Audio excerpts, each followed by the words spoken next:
Before we get started tonight, ladies and gentlemen, on another episode of Fast Break here on IE Sports Radio, I want to introduce y'all to a couple of our sponsors. First, the Southern California Warriors semi-pro football team. The Warriors dropped their playoff game 14-0 on the road to the Riverside Disciples and have been eliminated from the playoffs. Best of luck to the Disciples in the championship, and salute to the Southern California Warriors on an excellent season.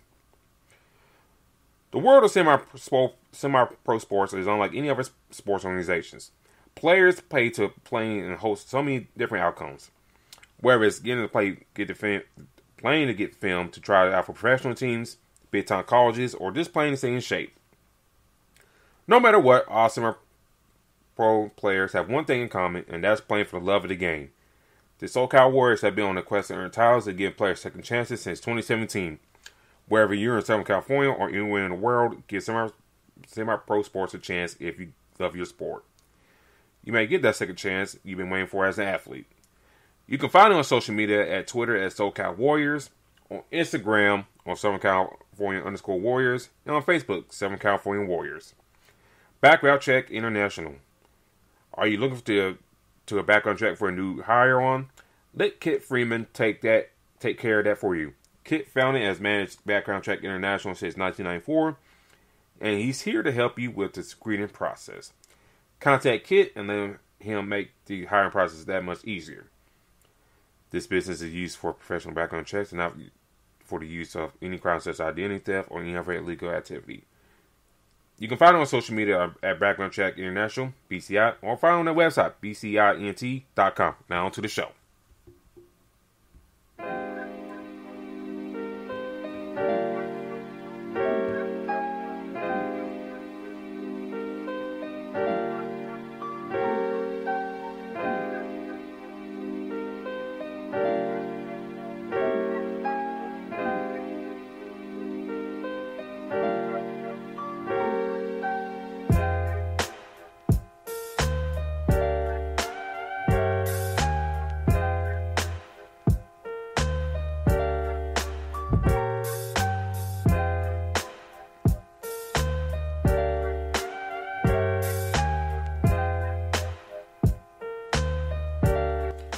We are back this week discussing big news that dropped during the week during the NBA side of things.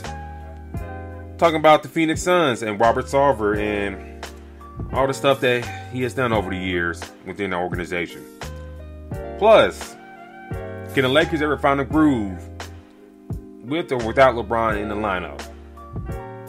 And is Russ the fit that they need? Also, had the Bulls cool down here recently? Kind of going on losing streak. Can they bounce back? We'll discuss that more on IE Sports here on Fast Break on IE Sports Radio. You're the right feed for all that is sports, and you are welcome to join us.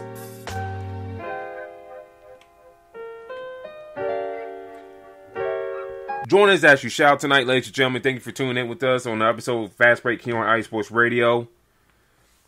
Thank y'all for jumping into the chat. D-Lock, how you doing tonight, sir? I'm doing pretty good, man. It's been a rough weekend. I'm glad my Bucks didn't play today because South Carolina showed whooped my Gators ass yesterday. The Magic playing right now. We were playing pretty good earlier, but now it seems like Utah has took the lead. Cole Anthony's playing out of his mind right now, but things are going pretty good, man. I know you got a big game also going for you tonight, too, so I know your mind will be in two different places. Yeah, man. My weekend's pretty good. You know, Alabama, they squeaked by LSU, and LSU, if y'all watch that game, they had their chances to kind of win the game, but, you know, when Alabama put that pressure on defense, you know, they sealed the deal, but very luckily, you know, Alabama escaped, you know, from that game. But yeah, the Titans are playing here within the next 10 minutes or so that'll be happening. We'll stay in your Orlando Magic real quick before we get to our big story. Cole Anthony's playing great. I think, you know, you and I can agree to that. Playing very excellent. Wendell Carter tonight playing very excellent as well. Hell, even shooting 4 for 6 from 3-point land. That's really, really good for him. How, for you as a Magic fan, D-Lock, how can you see them improving? I mean, not per se record-wise, but how can you see on the court, what can they do differently to get better? Well, the first thing I think is, we talked about this, is they need to fix this lineup that they have coming out of these games. I understand you want to have a set of twin towers out there at one time, but I'm thinking that you have Mo Bamba and Wendell Carter out there at the same time. It's not the ideal lineup to start with, in my opinion. I feel like you do have both of the guys. For one, you've already extended Wendell Carter, so you've already said he's going to be part of your future. Therefore, that does leave in question what your plans is, what our plans are with Mo Bamba. But that's the first thing. I would love to see Gary Harris. I think he's just coming back, get a lot of run and see what he can do with this team. I'm loving what Jalen Suggs is doing right now, and Cole Anthony. But the biggest thing is, and also like we talked about earlier, I think last week, Franz Wagner is playing out of his mind. He's looking like a steal in the draft right now. So for me, I think it's how you set your lineup up. How you put in your rotational guys and how you rotate your guys. We got Terrence Ross coming off the bench. So I would expect you to want to have more from him. Chuma Okeke is now, I think he's basically getting back fully healthy. And he's going to play a big role.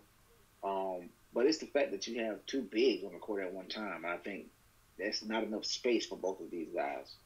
Mo Bamba was talked about before. Like I told you, I had him in my lineup. And literally a couple of days ago, he's so high on, he still don't do anything for me.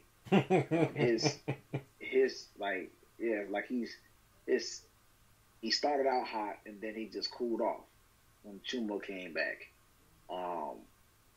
Morris Wagner also is getting in, playing a lot. Franz Wagner, the rookie, is doing what he's doing. And what did I tell you about Robert Lopez? The signing of Robert Lopez has not done anything for us. This dude basically signed to Orlando to be going to go to Disney World, because we have not seen him that much play at all. Keep giving them checks. Yes, collecting checks and going to all the outlets is what I'm thinking. So, for me, I'm thinking it's the rotation that we have. I mean, right now you do have a couple. You have two bigs. Find a way to rotate those guys. Fit them in where you don't have to put both of them in there, because I think that's hurting more than helping. Like I said, Chuma is back. You are missing a couple guys in Jonathan Isaac and Markelle Fultz. But clearly the guards are playing very well right now in Jalen Suggs and Cole Anthony. So for me, am I moving forward with Cole Anthony? Yes. That's clearly that needs to be your guard. You're going to move forward with Jalen Suggs. Now the question is, what do you do with Markelle Fultz?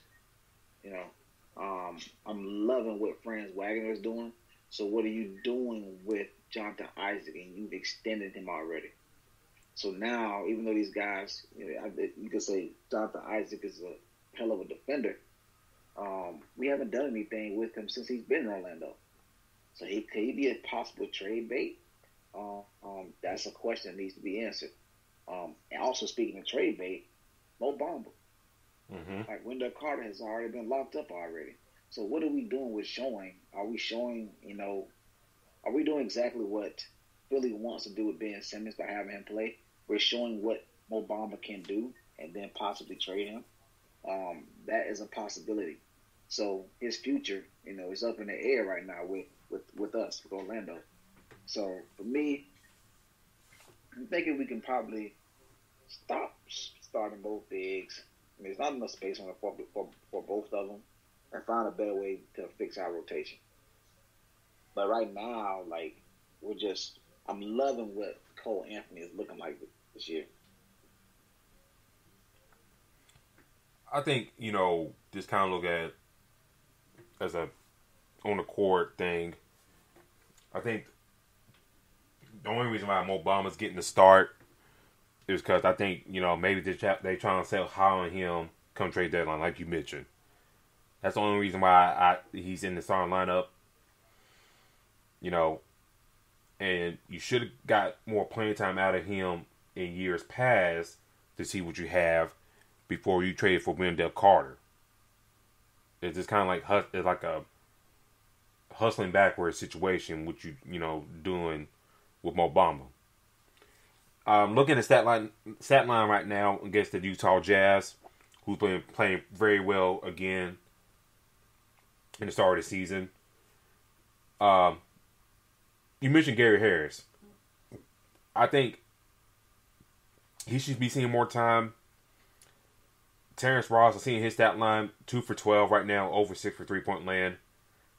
You know, not great right now. And no shade to Terrence Ross, but you got like a lot of young dudes on his roster who should be getting those minutes, those 23 minutes. And I say if you're Orlando, give Gary Harris those minutes, give RJ Hampton a little bit more time. Of course, you got Suggs in the starting lineup and stuff like that. See what you got with the young guys. So Terrence Ross shooting 2 for 12 for y'all. Where's that really going for y'all? That's terrible. Not going anywhere at all. So, however, let RJ Hampton, I'm not saying shoot 2 for 12, but let him get those shots up, running the floor and all that stuff. Get more experience with him being like 19, 20 years old. I think that'd be more beneficial for them like a 30-year-old Terrence Ross at this, basically just a scorer in the NBA. I mean, he can get buckets, but for off the bench. But after that, then that's really about it. And then look at the Utah side of things. Gobert playing well. Donovan Mitchell, D-Lock, he's in the same boat with Jason Tatum with me. Meaning, they take a lot of shots to get to their points. It's like high volume. It's high volume, and they really take a lot of shots to get to their point total. I was like, it's really egregious how many shots they take. Because look at Donovan Mitchell's stat line right now. I'm pretty sure you're looking at it right now, too. 7 for 22, 2 for 11 for 3-point land, with 5 fouls. Crazy. That's really crazy. In which you got another guy like that on the bench, Jordan Clarkson, 2 for 13, 2 for 11 for 3-point land. You can't have too much of that on your team. There's got to be some balance. You kind of want either or guy to be like that way. In my eyes. But it seems like this game's going down to the wire. We'll kind of come back to it here in a little bit, but let's get to our main story, D-Lock. The Phoenix Suns is a team that recently made the NBA Finals for the first time since the 90s. Over the course of the years, this team has had, since the 2000s, very good success, I would say. Had an MVP, Steve Nash be MVP 2 times. Had a couple chances with those Steve Nash teams, Mike D'Antoni teams to make the finals, but something happened along the way that it just came out short. Kind of like the Sacramento teams in early 2000s. Well, ESPN dropped a big-time story on Robert Sarver, owner of the Phoenix Suns. I'm just going to read a little bit of the story, and then we'll discuss it and all that stuff. But the story begins on this. On the evening of October 2016 at Talking Stick Resort Arena in downtown Phoenix, Earl Watson, coach at that time, and it's just his 3rd game as the Suns head coach, faced a tall task: beat the Warriors. The young Phoenix Suns team had been toiling in the bottom of the NBA standings for years, missing the playoffs for 6 straight seasons, while churning through head coaches. Watson was the fourth in many years. Still, the Suns were playing the eventual NBA champions close, but even leading by 13 in the first half. But it didn't last. The Warriors took control in the fourth quarter and cemented a 106-100 win, dropping the Suns to 0-3. After the Suns lost, Sun majority owner Robert Sarver entered the coach's locker room, Watson told ESPN. And this is what Sarver said to Watson. You know, why does Draymond Green get to run up the court and say the N-word?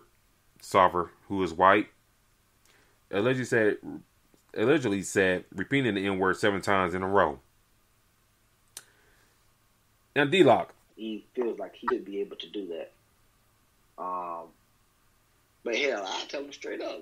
I would explain to him, this, you can't, like, this is not something that you just can't say. Like, I mean, do I need to give you the full history breakdown of why you cannot say it?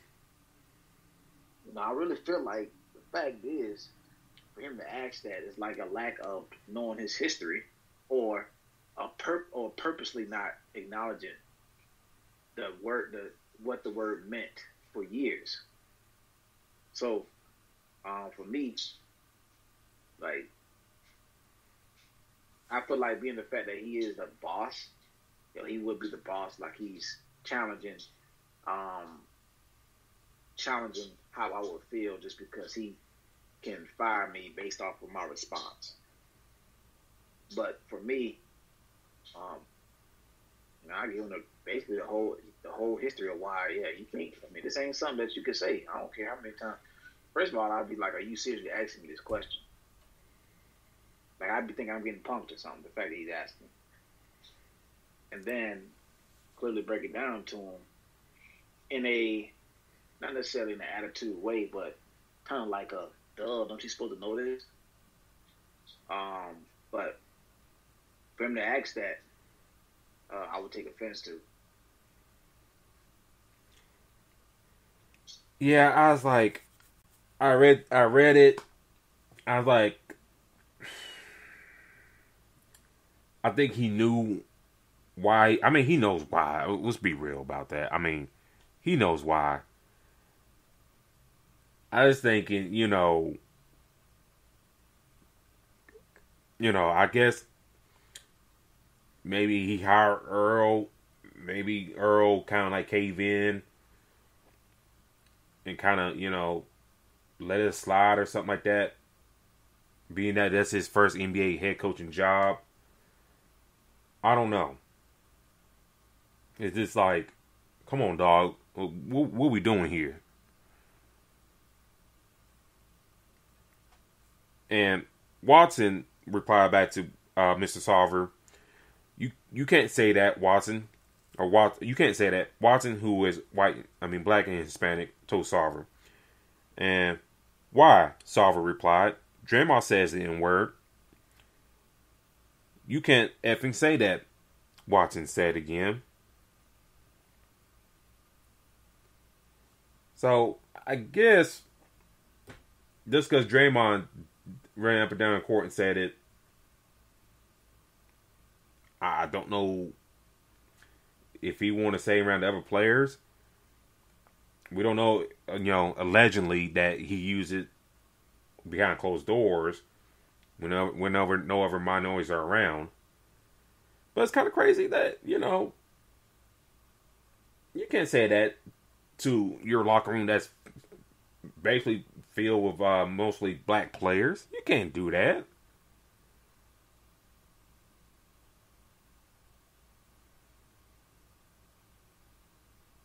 It's just crazy. It's just kind of crazy to me. I mean, for them to say that, and that's what I'm saying, for me to, because I would take it as if it's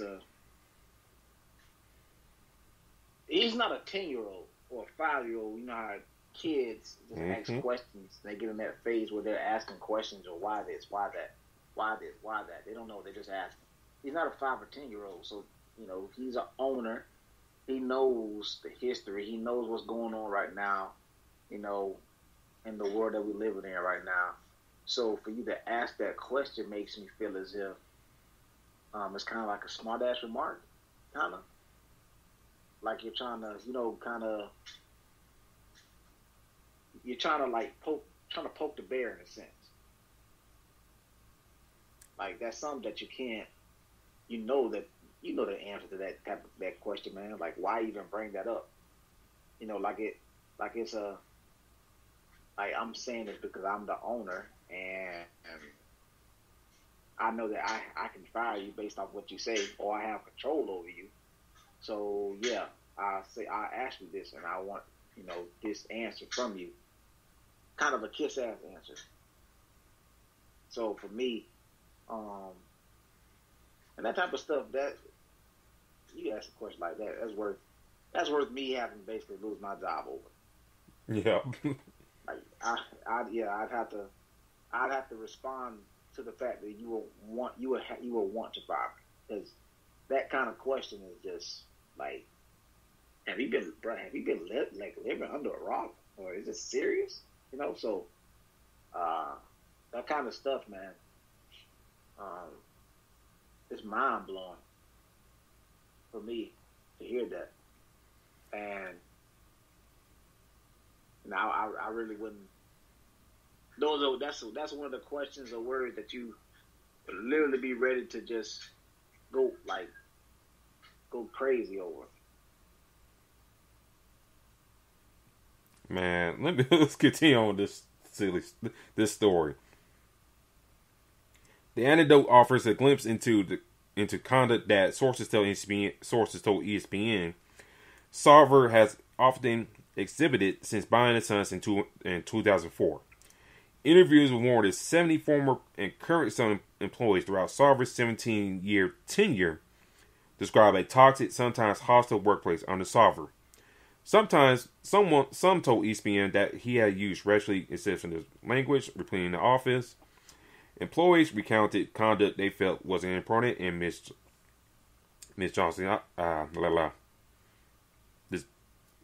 inappropriate and misogynistic, including Sarver once passing around a picture of his wife in a bikini to employees and speaking about times his wife, performed oversex on him.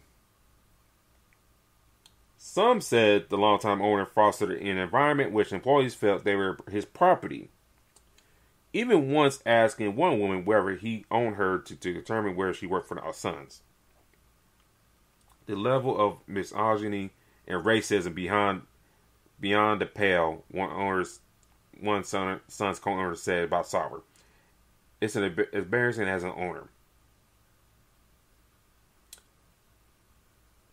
What you think about that? Like, the passing around pictures of his wife and,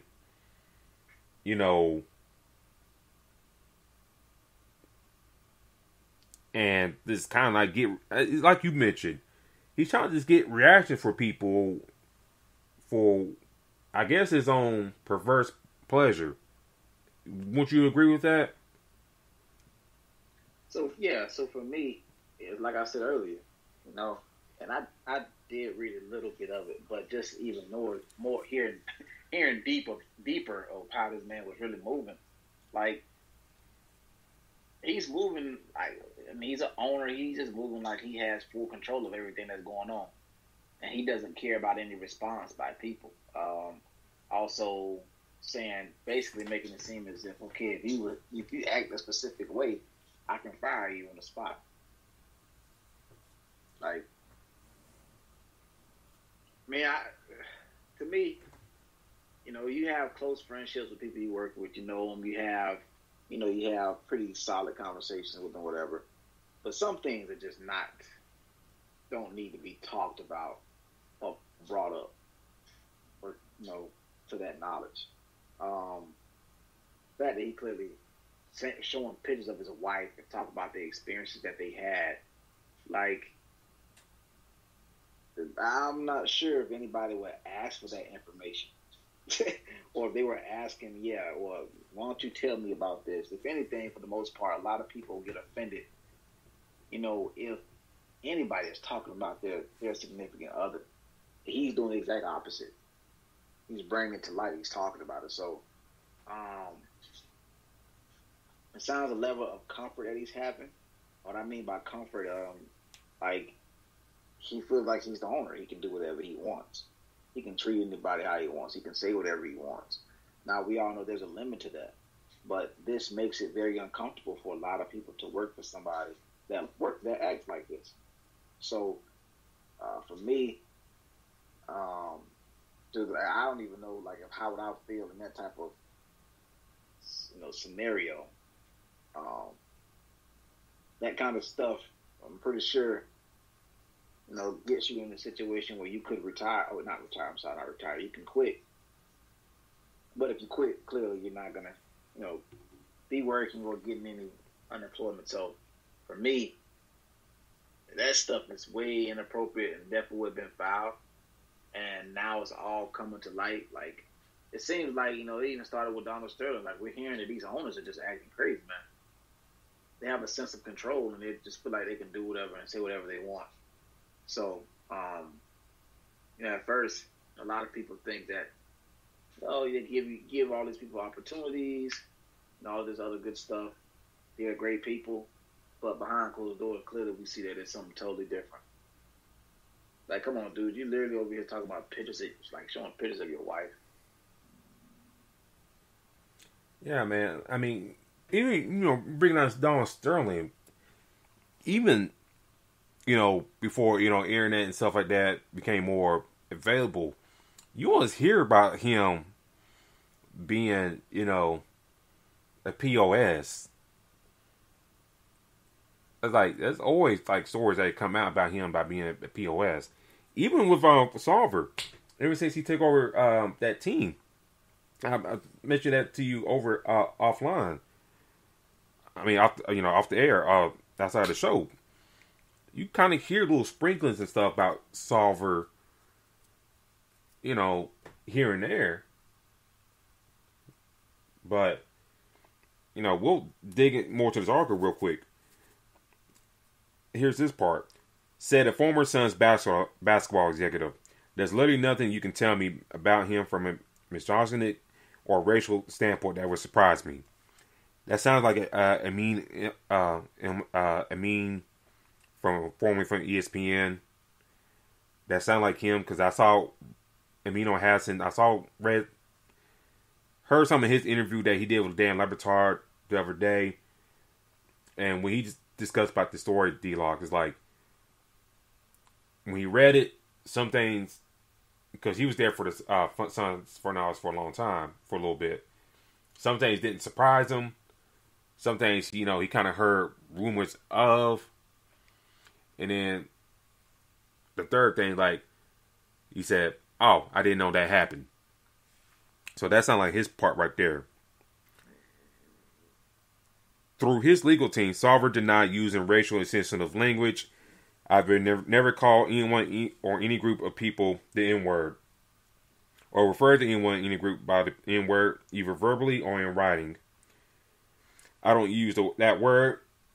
It's aberrant and ugly and degrading and against everything I believe in. Sarver did acknowledge using the word once many years ago. On one occasion, a player used the N-word to describe the importance of having each other's back. Sarver said to his attorneys, I responded by saying, I wouldn't say the N-word with the ends with the A. I would say that we're in the foxhole together. An assistant coach approached me a short time after and told me that I shouldn't say the word even if I were quoting someone else. I immediately apologized and have never said it again. The N-word has never been part of my vocabulary. In the case of the October 30th, 2016 game against the Warriors, Sarver and his lawyers wrote that Sarver did not have that conversation with Watson, but had one with Celtics player who received a technical foul for what they said was using the N-word during the game. Sarver said he encouraged the player to appeal the technical foul because Draymond Green had used the word in the game. The technical foul was later rescinded by the league. So, what you think? What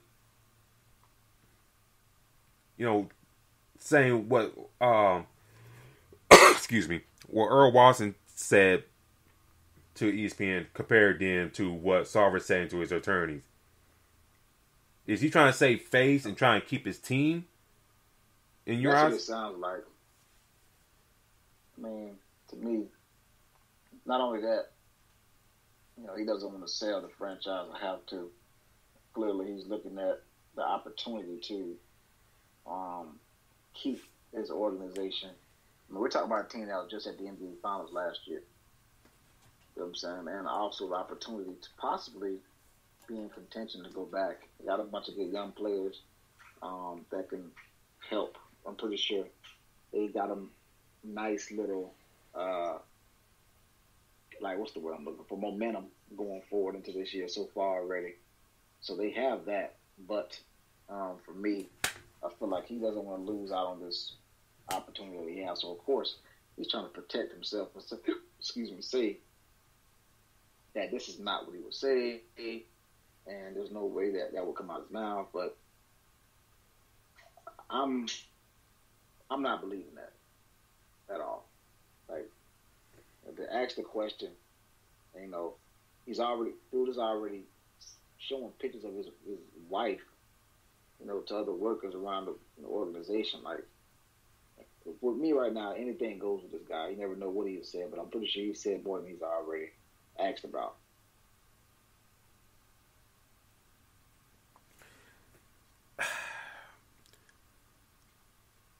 We know in sports, D-Lock, if your team is very good,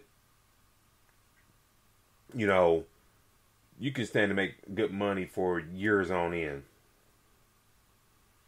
And like you mentioned about this team, you got to get two very good young players in DeAndre Ayton and Devin Booker. That's part of your cornerstones going forward for at least the next decade. If we're going to be truthful about that.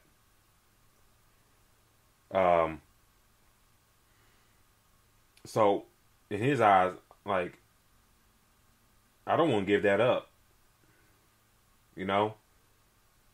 I would hate, me paying all this money to go in a partnership with this team, come to a screeching halt. But while I'm watching this game, the Titan game right now, and damn Tannehill threw a pick, damn bum. Anyways, yeah.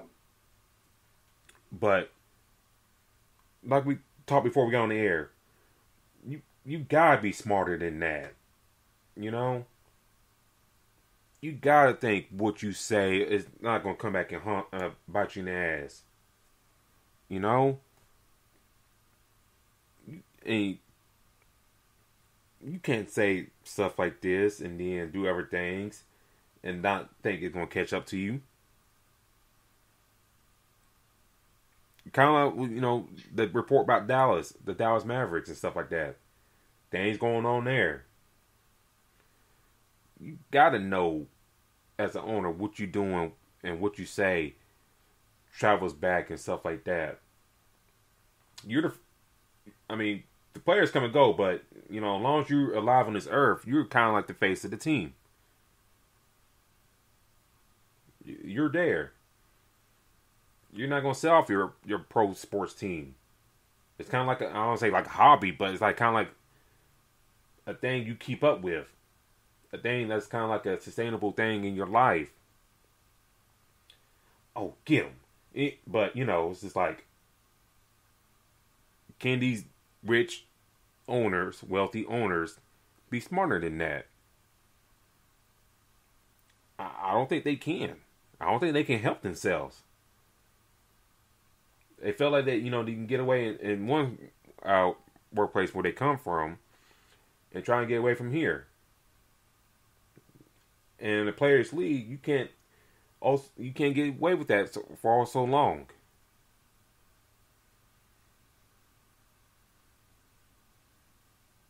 My thing is, I said it before. I think I said it when we talk about Joel Embiid and all these other guys.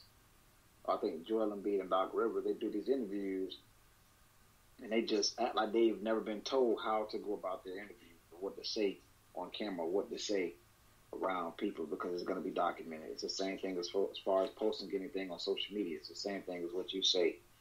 You say something, it's going to come back and haunt you later on. Now, clearly, you have a lot of times where you were in your younger days, probably tweeting some things or posting some things, but now we're talking about people that are owners, that basically know better. They've been on this earth for a while. They make a huge impact, not only on their team, for their team, but in the world in general. So the thing that they say is very important.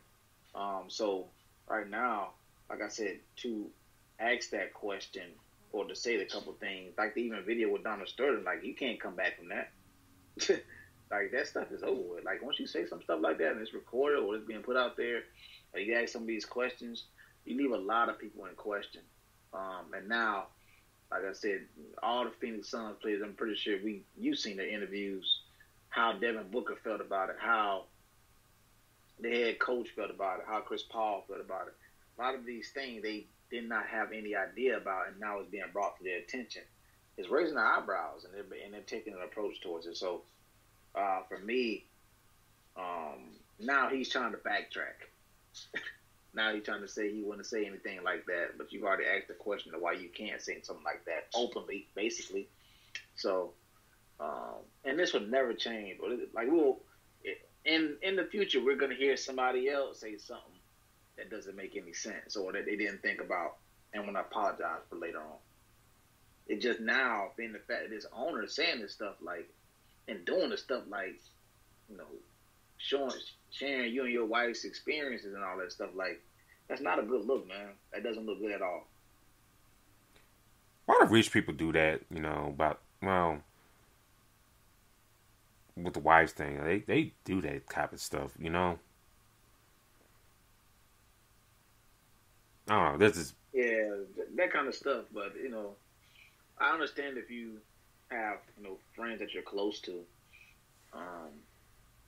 but to air all that stuff out at work or to your employees, you have a sense of comfort around them. And also, if I was in a situation where I was hearing stuff like that, I would think that that's a test to see if they're trying to fire me or not. That's, some of this personal information is no need for me to know. So why am I being told it? Is this is it a trick question? Is this, like I said earlier, am I being punked? What is this? So, for me, I find that very odd, and I'm pretty sure a lot of them did as well. So now that stuff's starting to come out, and that dude is, like I said, for that dude to do all this stuff about his wife and his personal information, for him to ask about can he say the N-word, why he can't say it, but Draymond can, I'm pretty sure it's crossed his mind to say it before. Yeah, and let's finish up the article. Well, finish a little bit more of the article real quick. And this is to his attorney. Let me be crystal clear. I have never once suggested on that night or ever that I should be able to say the N-word because a player or a black person used it. The player, through his agent, told ESPN that he thinks using the N-word might have contributed to their technical foul, but does not recall speaking to Sarver about that night. Watson told ESPN that there's no player in the room when Sarver made the comment. Multiple current and former employees also told ESPN about conduct by other members of the Suns leadership team that they felt contributed to a toxic and sometimes hostile work environment. While none said Sarver was involved in those incidents, many felt that Sarver's own conduct contributed to a culture that affected how some other managers within the organization treated their employees. I'll get that quickly. ESPN has asked Sarver on multiple occasions to be interviewed about his tenure in Phoenix. ESPN also sent Sarver and the Suns organization written questions. The outreaches spawned a flurry of activity, some of it public. On October 22nd, Sarver and the Sun sent 3 statements to ESPN, tweeted versions of them denying any improper behavior. Sarver has also hired a law firm, which ultimately sent out 4 letters to ESPN's legal department. In addition to Sarver, ESPN reached out to Everson's employees, including General Manager James Jones, who issued a one-sentence statement. None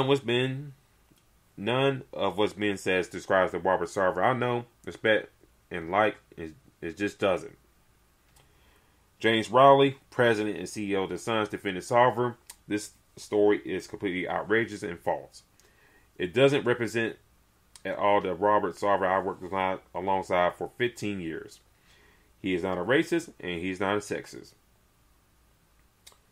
So, it seems like to me, D-Lock, and I know we ain't going to finish the whole article, but it seems to me, after reading that little part,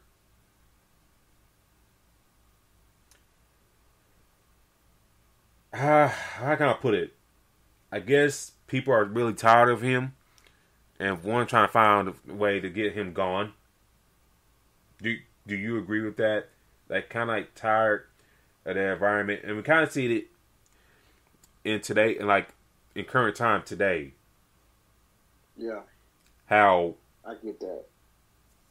How, the employees getting treated bad by the managers and whatever, and they want to leave. They leave on their own terms. They don't, the pay is not worth the abuse and, long hours and stuff like that. It sounds like they just, really tired of this dude. Yeah, well, I mean, it definitely seemed like the case right now. And to be honest, like you're seeing, this information that you're hearing, like they're just ready for him to go. And that's that tip of the iceberg type stuff where he did something or he asked this question and now everything is getting aired out. You're just tired of him, man. I mean, at this point, and now it's being brought to everybody's attention. Now, like, everybody is looking at the fact that they want him to be gone. So for me, I agree with you on that point because clearly he has bad history that is definitely rubbing a lot of people the wrong way. Yeah, I think people are tired of his crap, and he seems like he's done himself no favors. We'll wrap this up, and like he has done no favors for himself, and we'll see what the league says. We'll see what the league does about him. It's bad optics, like you mentioned. Oh, God. It's bad optics that Titans just pissed himself in the third down. But anyways, this bad optics that, you just made back to the NBA Finals. Your team's playing pretty well to start the season. You don't need this type of stuff right now, man. You don't. So, he better hope he don't lose his team.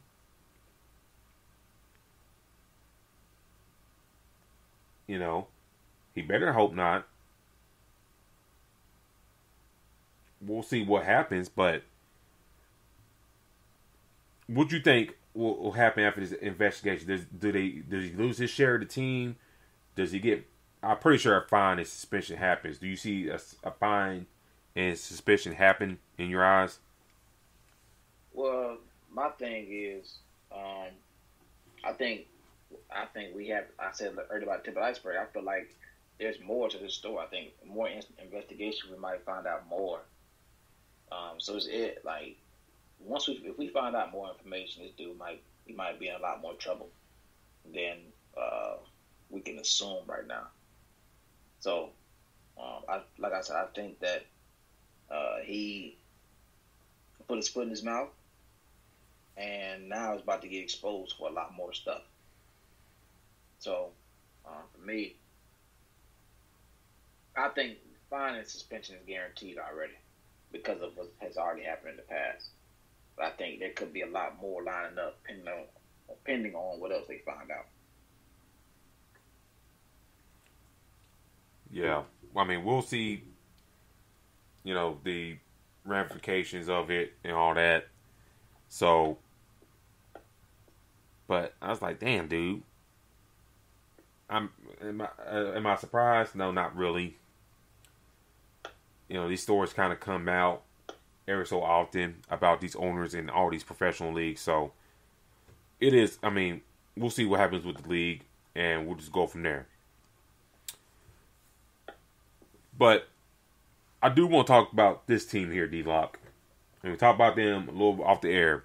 Terry Rodriguez mentioned about them early in the show. The Lakers.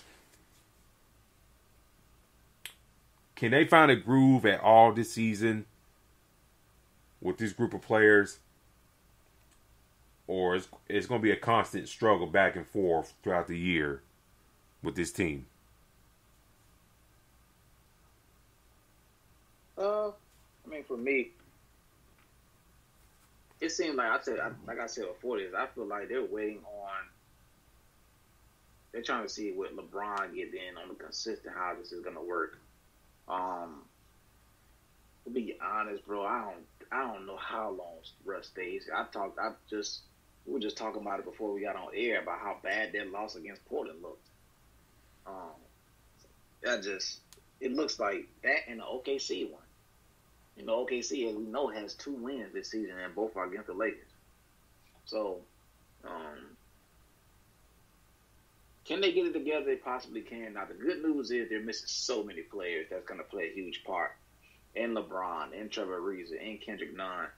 So all these guys that can come in and make the role a hell of a lot easier for all the other guys. Another big good news for them is Carmelo is looking very, very good right now. He's looking very, very good. So I like what he is doing. But there's a couple pieces that they are missing, but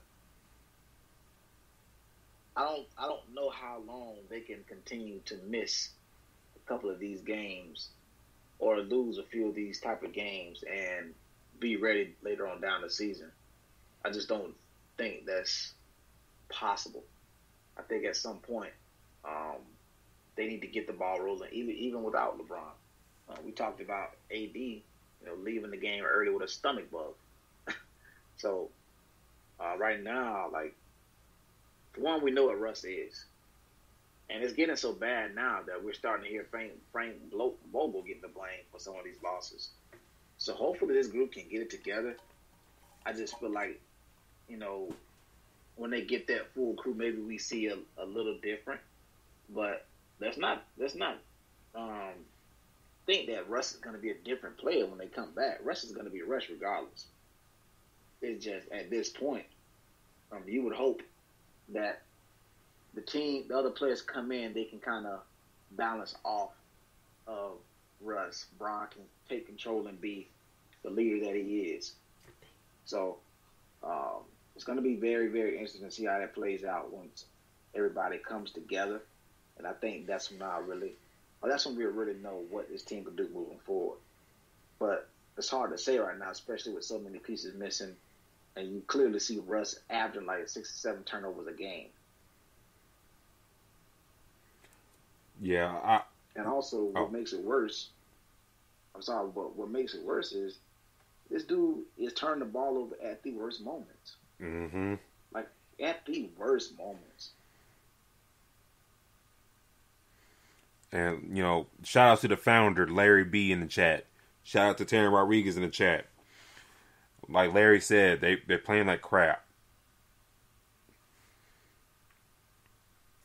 For me, before we wrapped up the show, I was just like, God, this is like, there's no flow to this team.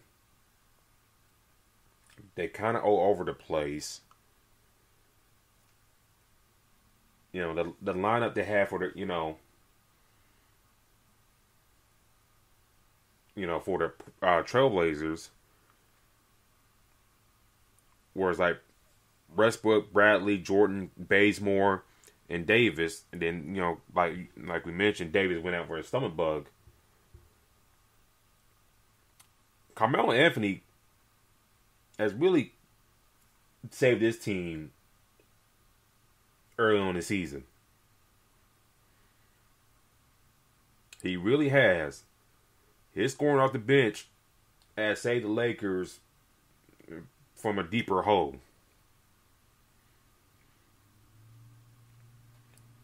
I don't know how they're going to figure out things. Like, if you start Russ and Bradley in the same backcourt, your shooting is going to be crap. We talked off air. Damian Lillard hasn't been playing very well, but, like Terry mentioned in the chat, he kind of found his groove a little bit. We'll see how that plays out for them down the line.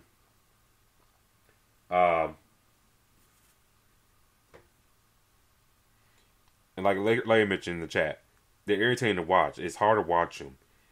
I see DeAndre Jordan. I was like, I grunt. I grunt.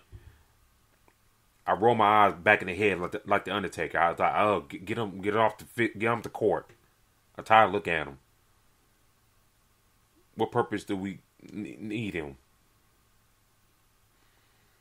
It's good that Wayne Ellington is back in the fold. We'll see what he can produce. But I think for the maximize this team, you gotta play Davis at the 5, get back LeBron, Russ at the 2, and you need some spacing. Throw out Wayne Ellington, see what he can do, and maybe keep the Dat Mastic Bazemore in the lineup and just go from there. But I don't know, man. It's tough. It's really tough to see if this team can find a groove. Golden State playing very well. Utah playing very well. Phoenix and Dallas playing well. Sacramento, they're 5-5 so far. I don't know, D-Lock. It's just like, and you got a Golden State team that don't have Klay Thompson back yet. That's the thing too. And they're 7-1 at that. Jordan Poole playing excellent ball for them. Belucha, if I got his name right, very low-key, underrated sign for them. For what they run as offense. Gary Payton Jr. give you minutes on especially on the defensive end as well. They deep. I'm going along with the rookies too. And whenever Wiseman gets back and Thompson back, I think the Warriors, like we mentioned in the preview series, if things get back clicking for them, watch out. A good mix of the variants with the young bloods, they're going to be a problem.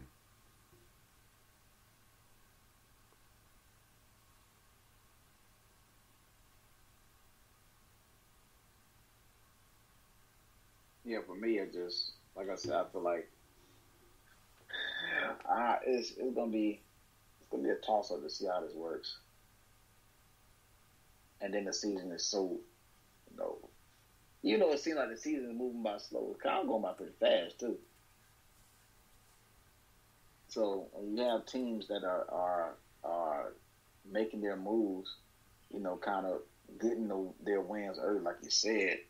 I think Sacramento was playing right now. They won earlier. They may have won earlier. Let me double check.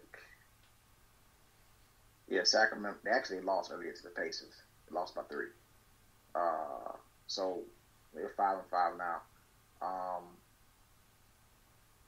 And another team that's really been shocking and been surprising to me has been the Golden State Warriors. Yep. So it just right now, this is before Clay even gets back. So they have to get, the Lakers got to get going. And then on top of that, they had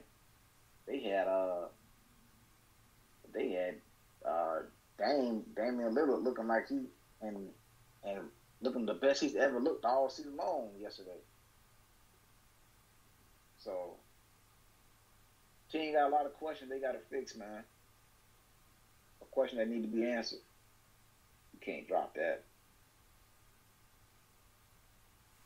Yeah, we'll see how I'm pretty sure Lakers will be a topic throughout the course of the season. Like you mentioned about Sacramento losing against the Pacers with a Miles Turner who's playing pretty well here in the beginning of the season. But hopefully the Lakers figure it out. They got too many veterans on the team not to figure it out. That's the main thing for me. I totally agree there. But, ladies and gentlemen, thank you for tuning in with us tonight on an episode here on Fast Break on IE Sports Radio. D-Lock, how can people find you on social media? You guys can definitely find me at Black-813. You can find me there and you can find me there on Instagram. Rough weekend, so I won't be saying too much crazy stuff. But that's definitely where you can find me. Let them know where they can find you at, man. You can find me on Twitter at Spawn4288. That's Spawn4288. Also, do check us out on Twitter at Fastbreak at IESR. That's Fastbreak IESR. Also, please do check out IESportsRadio.com. You can catch the playback on our show. In the other shows on our network. We're live on all 32 major NFL networks. So please do check us out then. Also, I do another show on the side called The Crooks Process. Do follow me on Instagram and Facebook, The Crooks Process. You see the CP logo. Give me a follow there. We'll be back next week talking more news, more games and analysis. Until then, we'll talk to y'all next week. We out. All right, peace.